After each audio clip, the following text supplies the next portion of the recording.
You're listening to the Ritual Nurse Podcast, where healing meets humor, science, and a touch of magic. Hey there, welcome back to the Ritual Nurse Podcast. I'm Riva, the Ritual Nurse, and I am so excited about today's episode because this one is really special to me. We're diving deep into something that has been on my mind for a while now, the ancient concept of the psychopomp and how it connects to who we are today as modern nurses. If you've never heard the word psychopomp before, don't worry. By the end of this episode, you'll understand why this ancient Egyptian concept is the perfect, albeit unexpected lens for understanding the sacred work we do every single day at the bedside. We're going to explore the jackal-headed god Anubis, the protector and guide of souls in ancient Egypt. We'll look at the incredible rituals and roles of the healers in the houses of life. And then, and this is where it gets really powerful, we're going to bring it all back to the present and talk about how nurses today stand in that exact same liminal space, that threshold between life and death as guides, protectors, and witnesses. Along the way, we'll have our usual story time, dive into some fascinating science, and of course, close out with coffee, crystals, and divination. So grab your favorite drink, get comfortable, and let's talk about what it means to be a guardian of the threshold.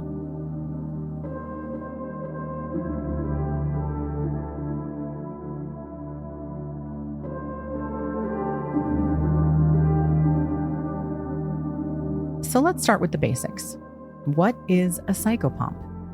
Well, the word comes from the Greek psyche, meaning soul, and pompos, meaning guide or conductor. So a psychopomp is essentially a being, a deity, a spirit, or figure whose job it is to escort souls from the land of the living to the afterlife. They're not judges, and they're not there to cause death. They're just simply guides, protectors, and companions on one of the most important journeys a soul will ever take. Every culture has them. The Greeks had some like Hermes. The Norse had the Valkyries. In ancient Egypt, they had Anubis. And he's who we're going to focus on today. Anubis is the jackal-headed guardian.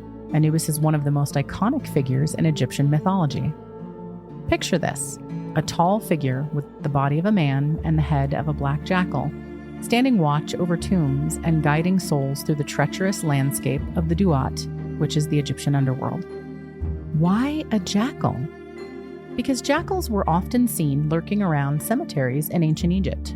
Instead of seeing them as scavengers or threats, the Egyptians elevated the jackal to a sacred protector. Anubis became the divine embalmer, the guardian of graves, and, most importantly, the psychopomp who led souls through their journey after death. Here's what's fascinating. Anubis wasn't just a passive guide. He had very specific, active roles. He presided over the mummification process, the preservation of the body so the soul could return to it. He protected tombs from desecration, and he escorted the deceased through the 12 gates of the Duat, each one presenting its own trial, its own test of worthiness. The Duat wasn't simply a destination. It was a transformative journey through 12 different stages, each representing a different trial or challenge. The deceased couldn't simply arrive in the afterlife. They had to undergo a process of purification, judgment, and transformation. Similarly, modern dying is not an instantaneous event, but a process that unfolds over time, requiring guidance and support. The most famous moment in that journey is the weighing of the heart ceremony. In the hall of Ma'at, the goddess of truth and justice, Anubis would take the heart of the deceased and place it on a golden scale. On the other side, a single feather, which is the feather of Ma'at, representing truth, balance, and cosmic order. If your heart was lighter than the feather, you passed. You could proceed to the field of reeds, which is the Egyptian version of paradise after death. But if your heart was heavy with lies, cruelty, or wrongdoing, it would be devoured by Ammit, a terrifying creature with the head of a crocodile, the body of a lion, and the hindquarters of a hippo. Your soul would cease to exist. Can you imagine the weight of that moment? Standing there, your entire existence balanced on the truth of your life. And Anubis, he was there the whole time, steadying the scales, guiding you, and witnessing your truth. Anubis exists in what we now call a liminal space, a threshold, an in-between space. He wasn't fully in the land of the living, nor was he entirely in the realm of the dead. He existed in both, moving between worlds with ease and authority. The ancient Egyptians understood something profound. Death isn't instant. It is a process, a transition. And during that transition, souls are vulnerable. They need guidance. They need protection. They need someone who knows the way. That is where the psychopomp comes in. And friends, that's where we come in.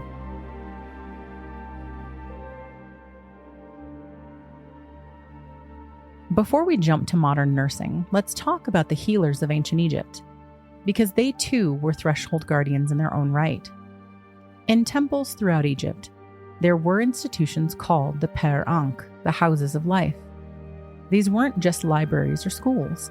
They were healing centers where priests and priestesses, many of them an ancient version of modern-day physicians, cared for the sick, studied medical texts, performed surgeries, and practiced what we would now call holistic medicine.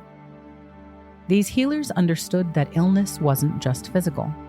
It was spiritual, emotional, and magical. They used herbal remedies, surgical tools, prayers, and incantations. They invoked gods like Sekhmet, the lioness goddess of healing, and yes, also destruction, and Thoth, the god of wisdom and medicine. But here's what strikes me. These healers also understood death. They were deeply involved in mummification rituals, in preparing bodies for the afterlife, in ensuring that the deceased had everything they needed for their long journey. They stood at the threshold between healing and dying, between life and the unknown. That sounds a little familiar, doesn't it? So, contemporary nurses occupied the exact liminal space that Anubis inhabited, standing at the threshold between life and death, between the known and the unknown. This is particularly evident in intensive care units, emergency departments, hospice settings, where nurses regularly guide patients and families through one of humanity's most profound transitions. Research demonstrates that nurses play a critical, albeit often unrecognized, role in managing the transition from curative to palliative care. A qualitative study published in BMJ Open found that hospital-based nurses occupy, quote, a critical, albeit complex role in recognizing medical futility and facilitating timely referrals to palliative care, end quote. Nurses' continuous bedside presence gives them unique access to patients' and families' emotional and spiritual states, allowing them to identify when the transition to end-of-life care is needed. The concept of liminality, from the Latin limen, meaning threshold, describes the ambiguous in-between state during fundamental transitions. Healthcare scholars recognize that dying patients exist in a liminal space where they are no longer living but not yet dead, creating vulnerability and requiring specialized support. Nurses who spend more time with dying patients than any other healthcare providers become what one study called the human anchor in a time when everything is dissolving. It's our sacred practice of presence. The most essential skill ancient psychopomps possessed was their ability to provide steady, protective presence during transitions. Modern research confirms this ancient wisdom. A 2014 phenomenological study of hospice nurses found that consoling presence was the most powerful intervention for alleviating existential and spiritual suffering. Nurses described their practice as being with patients rather than doing for them, recognizing that bearing witness to suffering, to the end of life, to the transition itself, is in itself a healing act. The concept of bearing witness has deep roots in both ancient and modern caregiving traditions. When nurses sit with dying patients, hold their hands, speak softly to them, and honor their dignity, they are performing the same essential function that Anubis performed, that priests and priestesses in the Per Ankh performed, guiding souls through a frightening transition with protection, knowledge, and compassionate presence. Contemporary nurses have developed rituals that echo ancient Egyptian practices. The sacred pause is implemented in hospitals across the United States. It involves a brief moment of silence after a patient's death to honor the person's life, recognize the care team's efforts, and provide closure. This modern ritual serves the same function as ancient Egyptian funerary rites, marking the significance of the transition, honoring the deceased, and helping caregivers begin to process their grief. All right, friends, if you need to hit pause and take a break, now is the perfect time. When we come back, we're going to dive into the science behind liminality and threshold spaces, and then we'll talk about practical ways you can honor this sacred role in your own practice. Don't go too far. I'll be right here when you get back.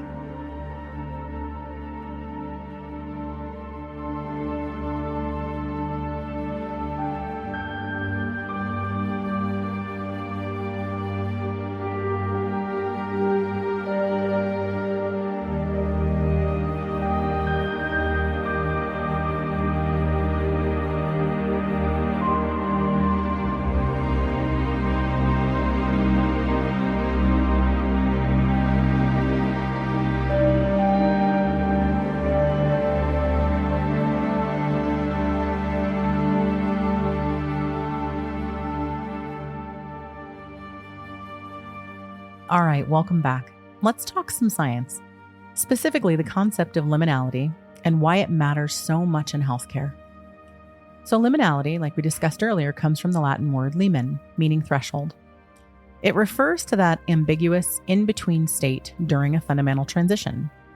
Anthropologist Victor Turner described liminality as a middle stage of a rite of passage, the space where someone is no longer who or what they were, but are not yet who or what they will become. So think about it. A patient who's been admitted to the ICU, but hasn't been diagnosed yet. A family waiting for a loved one to come out of surgery. A person actively dying, suspended between life and death. These are all examples of liminal spaces. And guess who's in those spaces with them? Us, nurses. Research shows that people in liminal states experience heightened vulnerability, anxiety, and disorientation. But they also experience possibility, transformation, and profound meaning-making. Liminality strips away the old and makes space for the new. It is uncomfortable, yes, but it's also sacred. One study published in Medical Teacher in 2020 explored threshold concepts in palliative care education, and found that understanding liminality is essential for healthcare providers working with dying patients. The researchers wrote that acknowledging the liminal space allows clinicians to provide that liminal space where patients and families can navigate their transition with support, dignity, and presence. And presence, that's the key word here. The science is clear. What dying patients and their families need most isn't always medical intervention. It's presence, bearing witness, being with them in the uncertainty. In that 2014 phenomenological study published in BMC Palliative Care that I mentioned before the break, hospice nurses described their experience of providing spiritual care to dying patients using words like consoling presence, being with, and standing in the suffering, becoming that human anchor in a time when everything is dissolving. That is liminality. That's the threshold. And if you look at our experience, that's where we live and work almost every single day. Let's pull all this together. We are the modern psychopomps. You could loosely say that we're kind of like the descendants of Anubis, the jackal-headed guardian who stood at the threshold between worlds. We're the inheritors of the healers in the Per Ankh, the houses of life. who understood that care was both a science and a sacred act. We stand in liminal spaces, in ICUs, in ERs, in hospice rooms, operating rooms, at the patient's bedside, wherever that may be. Places where life and death meet, where the veil is thin, and where souls are at their most vulnerable. And in those spaces, we do what psychopomps have always done. We guide, we protect, we witness, and we honor. This isn't just poetic language. It is the truth of our work. And when we name it, when we recognize the ancient lineage we're part of, it does change how we show up. It reminds us that we're not just, air quotes, doing tasks. We're participating in one of the most profound human experiences there is. The crossing over, the transition, the sacred passage. So what does this mean practically? Well, first, honor your role. You are not and never will be just a nurse. You are a guardian of a threshold. You are a guide for souls at their most vulnerable moment. Recognizing that dying involves spiritual and existential dimensions, not just physical symptoms, allows nurses to address patients' deepest fears, questions, and needs. This might include facilitating conversations about meaning, supporting religious practices, or simply sitting in compassionate silence. Secondly, practice presence. In liminal space, your presence matters more than your productivity. Sit with your patients, hold space, bear witness to them in that threshold period. Just as ancient Egyptian temples provided dedicated healing environments, nurses can create sacred space at the bedside through intentional presence. Things like dimming the lighting, calming music, and minimal interruptions. These environmental modifications honor the significance of the transition occurring. Third, create ritual. The ancient Egyptians had elaborate rituals for death and dying because rituals provide structure, meaning, and closure. Consider implementing a sacred pause after a patient dies on your own floors, even if it's only just for yourself. A moment of silence to honor the person, maybe their family, and also the care that your team provided. A moment to silently acknowledge the emotions you're holding as well.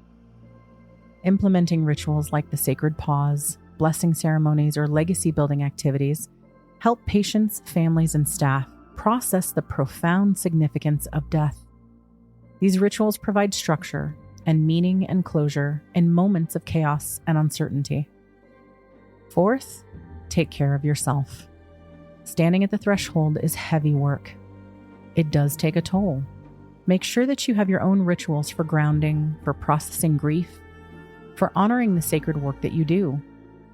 Ancient Egyptian embalmers wore masks of Anubis during mummification, symbolically channeling divine protection. Modern nurses need similar protective practices. Solid boundaries, debriefing rituals, supervision, and their own spiritual practices to sustain themselves in this demanding role. I have a great series in Season 1 called Debriefing Yourself that teaches you exactly how to do this. And finally, next episode, we're going to continue diving into burnout and moral injury. Because standing at the threshold without support is unsustainable. We'll talk about how to protect your own heart while you hold space for others. All right, my friends, let's bring a little of our magic into this. Let's talk about coffee of the week. So, this week, for the second time, I'm recommending Egyptian-style spiced coffee, also called kahwa, which I think I'm probably mispronouncing. It's strong, bold, and flavored with cardamom, cinnamon, and sometimes a hint of cloves. It is grounding, warming, and perfect for long night shifts. If you can't find it at your local cafe, try adding a pinch of cardamom to your regular coffee. Trust me, it is honestly a game changer. For our crystal of the week and our tarot card pull, let's see what we have as our prescription for this week. One of the things that I find most interesting about the ancient Egyptian lore of the concept of the psychopomp, Egyptians didn't use the word psychopomp.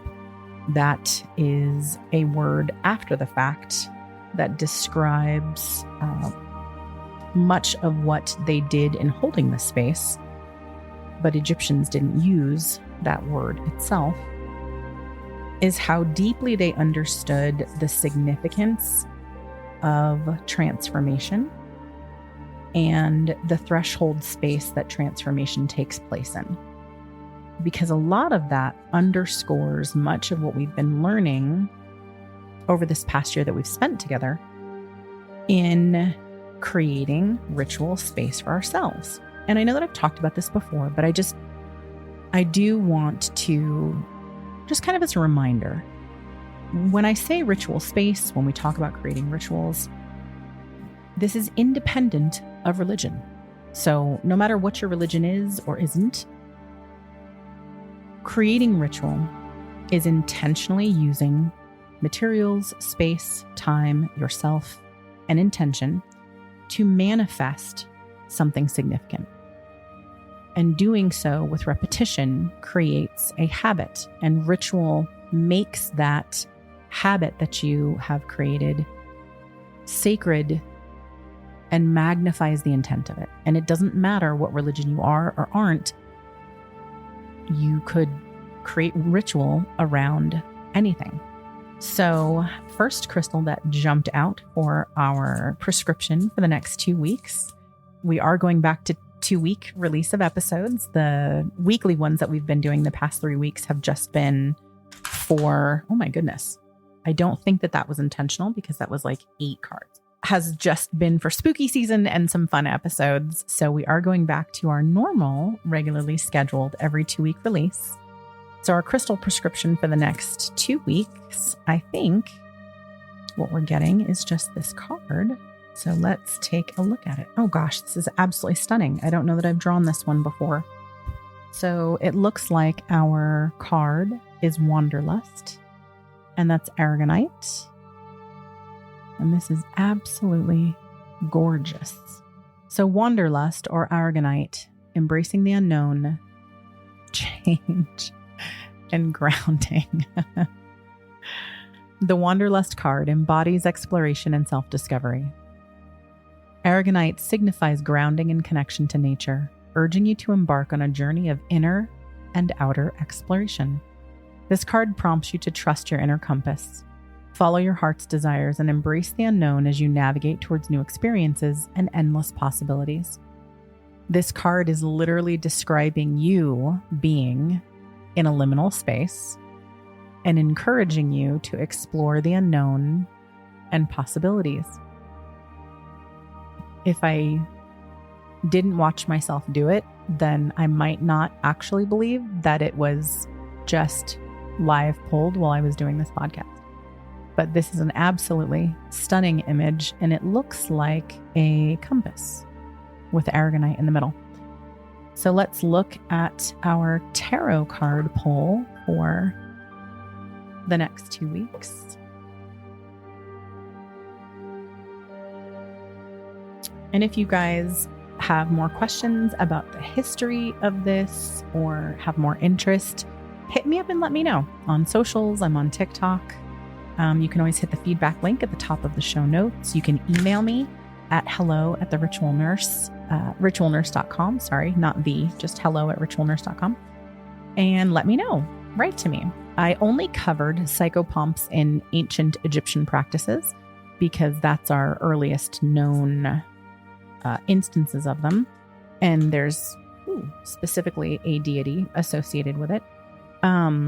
There are many in many other cultures. Just because I didn't mention them in this specific podcast does not mean they do not exist. They absolutely do. So if you would like to share history or tradition in your culture that is the same as the psychopomp, I would love to hear it. Okay, so we have the 8 of Cups and the 9 of Cups. Interesting. ocean jasper, and aura quartz. I think aura quartz popped up last week. But I think it might have been as a crystal prescription. So the 8 of Cups signifies a journey, and aura quartz is uplifting, confidence, and communication. You may be coming to a realization that it's time to walk away or move on from an emotional situation. This card suggests to leave that unfulfilling situation behind you and spend time exploring what brings you true happiness. The 9 of Cups is wishes granted, satisfaction, and emotional fulfillment. Ocean jasper signifies emotional stability, joy, and uplifting. Make the wish. The 9 of Cups is known traditionally as the wish card. The universe is listening, so this is a sign to make a wish and it will soon be granted. Also, practicing gratitude will lift your spirit and help you see that you have a lot to be thankful for already.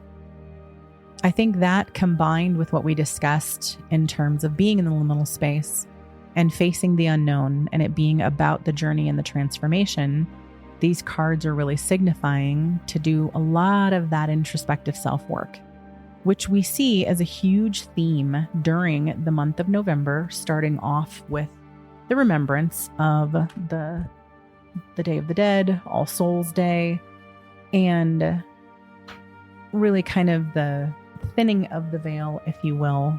There's always a lot of focus and encouragement on doing shadow work and introspective work during this time of year.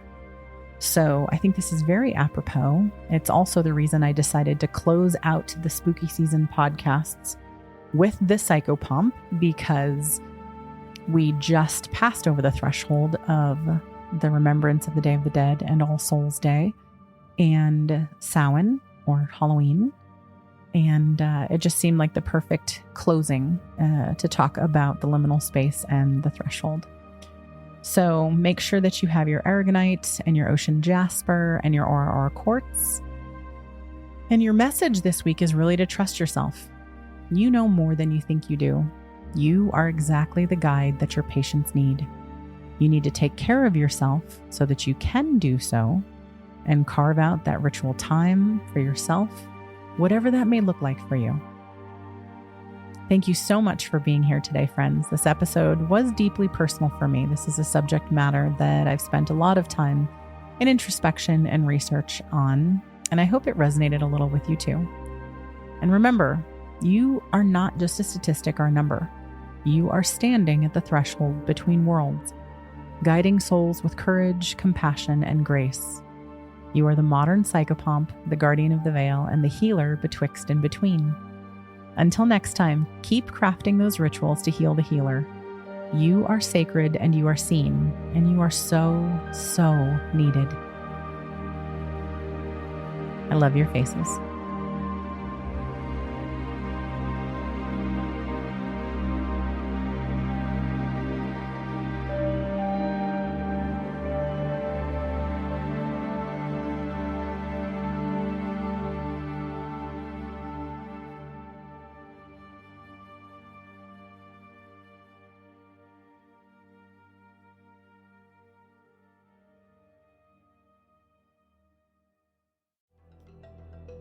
Thanks for listening to the Ritual Nurse Podcast. Head to tcth.org for classes, tools, and so much more. Until next time, love your faces.